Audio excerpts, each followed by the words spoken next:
Hi everyone, today I have a really awesome video for you guys. It's going to be on the Desert Night Camouflage, also known as the DNC. I'll basically talk about it just a little bit, go into the history of it, and then go straight into the effectiveness of this pattern against actual infrared night vision in the desert during nighttime. So let's talk about it a little bit. This is probably one of the oddest and weirdest looking camouflage patterns the US has ever made. It's just like a green grid pattern all over. There's actually two shades of green. You have like a weird darker green here and a little bit of a lighter one. It's covered in this grid pattern, and it has little dots that are actually, I think they directly represent like the little pebbles that were created for the desert battle dress uniform. It's almost the same size. It probably was what they used, but that's what this is. Now, this specific, I guess, type of clothing, it's not meant to be worn by itself. This is actually an overcoat.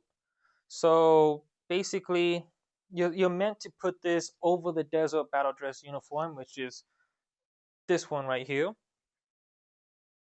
I mean, you could technically wear it by itself.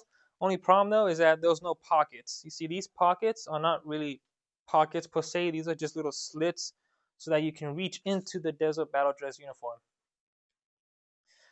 With this large overcoat, you can also put the I guess it's the liner. It does have like a buttons and stuff so that you can put a liner in there and make it more warm. I do happen to have the pants too. It's the same concept with these pants. You can't really wear these by themselves. These are over pants. They're meant to be worn over the desert battle dress uniform pants or trousers, if you will. But yeah, very interesting. Now, let's get to the history of how this was created so that you guys know why. So, in the early 1970s, the US military basically created this DNC because of the Israeli conflicts that were happening at the time. You see, Israel was basically at war with other Middle Eastern countries, and the US thought that they were going to have to intervene. Luckily, the Israelis won, and the US didn't have to. But they still made a large amount of this uniform in conjunction with the desert battle dress uniform.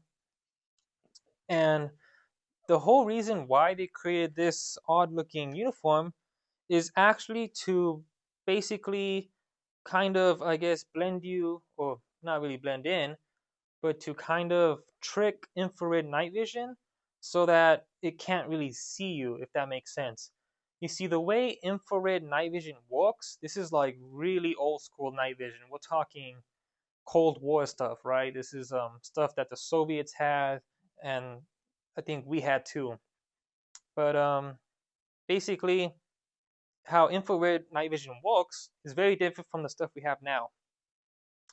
So infrared is basically a beam of infrared light that goes, kind of like a regular flashlight, but the human eye can't see it.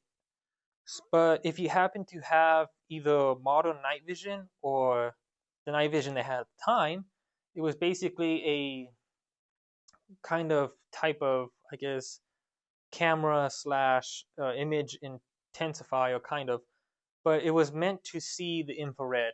So the way infrared night vision works is it kind of shoots the infrared beam that you can't see with your own eyes, but you can if you happen to have the specific device. And it's basically as if it's as if you're going out at night and you're shining a flashlight. Basically, that is how infrared works. Obviously, we've come a long ways from that type of night vision.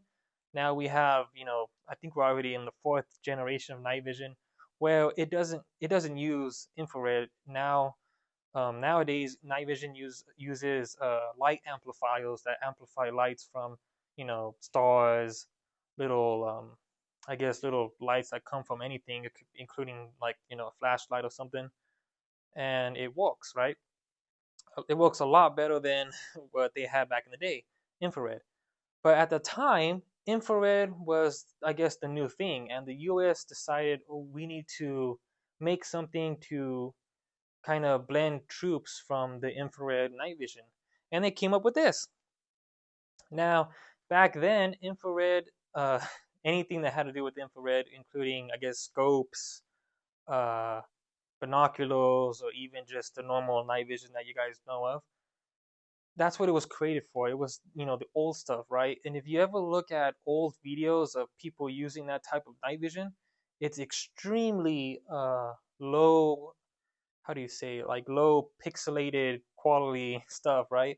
It's very grainy, and that's what they had back in the day. That explains the reason why they use this grid pattern. As you can see, they use this grid pattern because if you look through this with the older, night vision stuff, it kind of like blends in with the graininess of that type of night vision. Now, also, believe it or not, this type of fabric, not just with the help of the grid pattern, but it's been, I guess it was, how would I say it? It's kind of like it's been chemically colored or dyed with a specific color that also makes it so that the infrared doesn't bounce off of it. If you notice in the video I'll show you later when I'm doing the effectiveness, you'll see that the infrared light seems to bounce off of my Alice gear. I'm gonna be wearing it with Alice gear at, that, which is, yeah, the whole thing, and it bounces off, which is interesting. But surprisingly, this actually does keep the infrared light from bouncing off of the, clothes, and instead it kind of more absorbs it. So it very well blends in with the infrared night vision, and that's really cool about this camouflage. Now, what's kind of interesting about the history is that this was great in the 1970s, right? Because in the 70s, only very few countries had infrared night vision. Of course, because the U.S. didn't deploy in Israel, uh, they didn't really use it. So it wasn't until, I guess, the 1980s is when they kind of started issuing it out to troops, but only to troops that were stationed in the Middle East. It wasn't really seen too much, in other places. So yeah, you can see it in a few pictures from people in the 80s wearing this, but this really gained popularity by the time the or late 80s, 89 specifically, when the start of Operation Desert Shield happened. This actually became very popular as it was issued out to a lot of troops in large amounts, specifically to the U.S. Army and the United States Marine Corps. You'll see plenty of pictures. Just look up Desert Shield and Desert Storm, of course. Uh, Plenty of pictures of soldiers just wearing these in conjunction with the other desert gear, which is kind of cool. But the sad thing about this camouflage is by the time this was issued largely to the troops, I guess during Desert Storm or the Gulf War, it was obsolete. Because at that time we have already moved away from infrared night vision, right? We basically got into, I think it was already Gen 2, or Generation 2 night vision, which is, doesn't use IR, it uses light amplifiers, right? So that kind of made this obsolete by the time the 90s came around, which kind of sucks. I mean, and I actually spoke to a Desert Storm veteran, and he didn't know what this was for, which I thought was kind of funny. He thought this was meant to camouflage you from like radar. So that's interesting. I told him the real reason. He was like, "Oh, that makes more sense." But at the time, I guess they didn't really tell him what it was used for. Just wear it at night. But 90s came around, right? The troops still wore it, but I wouldn't say it was for nothing, because technically in the 90s, Saddam Hussein's army actually did have a couple of old Soviet IR night vision. So it wasn't all, issued out for nothing in that sense.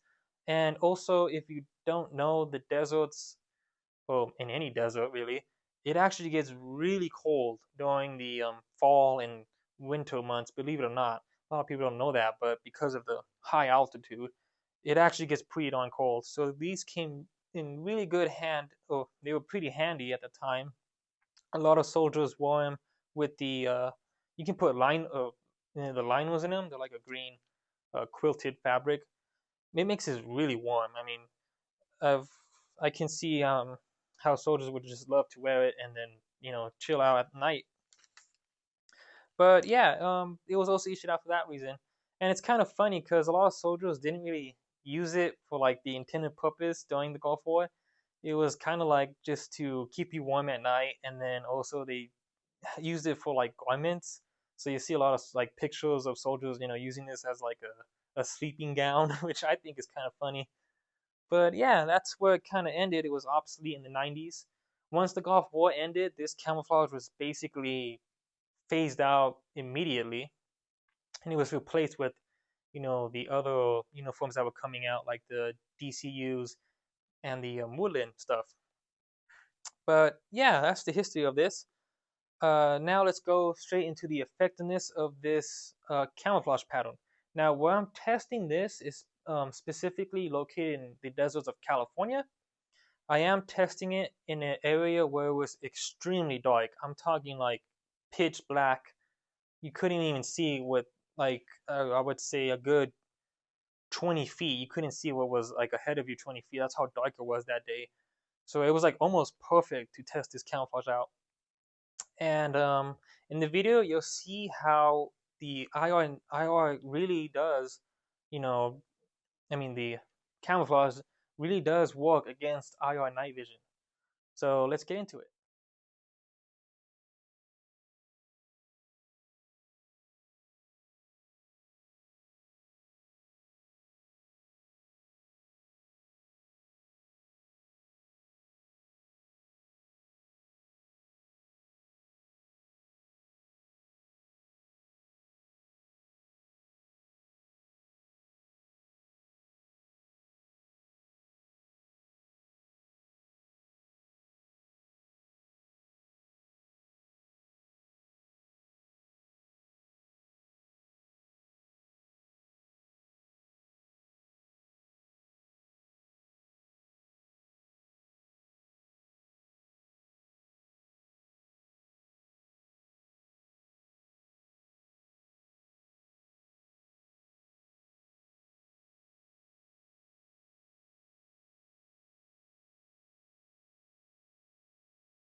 Welcome back, everyone. I hope you enjoyed that cool little infrared night vision test with this, camouflage.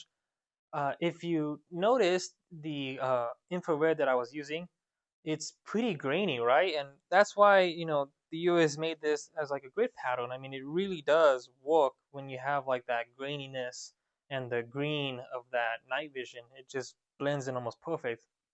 Now, I wasn't really trying to, I guess, make myself disappear completely. Obviously, I was just standing there and moving closer to the camera and like doing different stances. But I was just trying to show you guys how infrared, um, or not infrared, the camouflage really worked against infrared, right?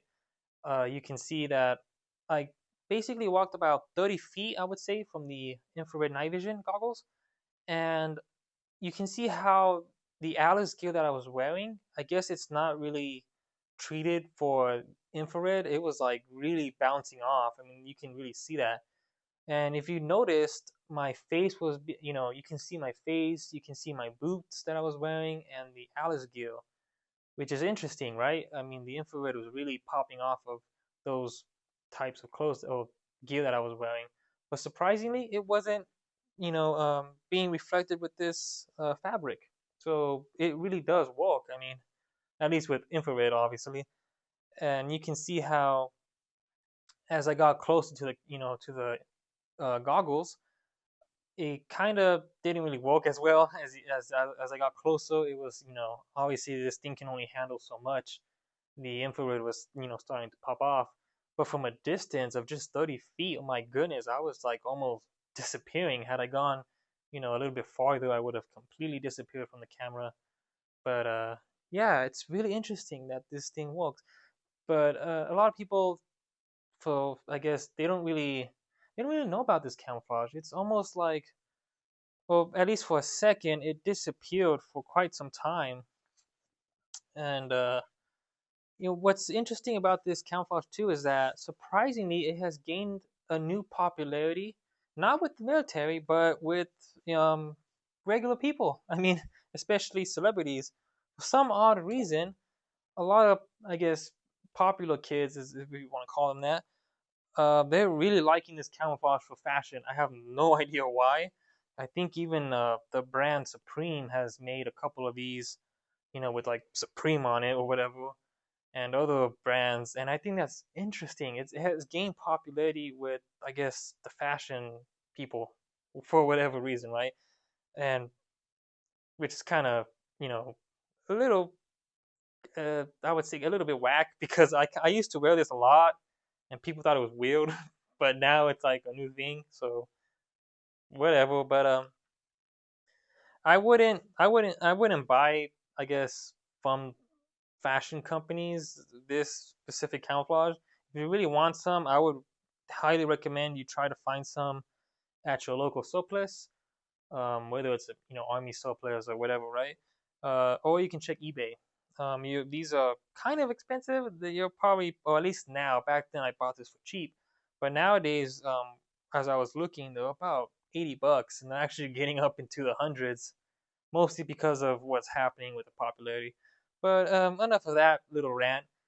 Stay tuned for my next video. I'm gonna do basically a short video on the Desert Combat uniform. That's what basically replaced not only this, but it replaced the Desert Battle Dress uniform.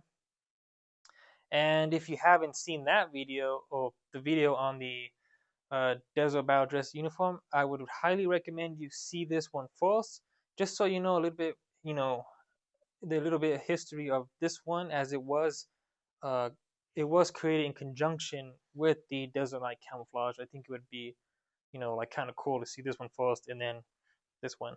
But yeah, guys, I hope you enjoyed that cool little video. I did. Oh yeah, I did show a little bit of like different shades of color just to see how it would do against this thing. The thermal was fake. I'm sorry. I don't have actual thermal, but apparently it works well with that fake thermal filter, which I thought was interesting. But yeah, I go. Hope you guys really enjoyed this video. To me, I think it was something really special to actually test it out in the desert with actual IR night vision. But yeah, stay tuned for my next video. It will be on the Desert Combat Uniform, also known as the DCU.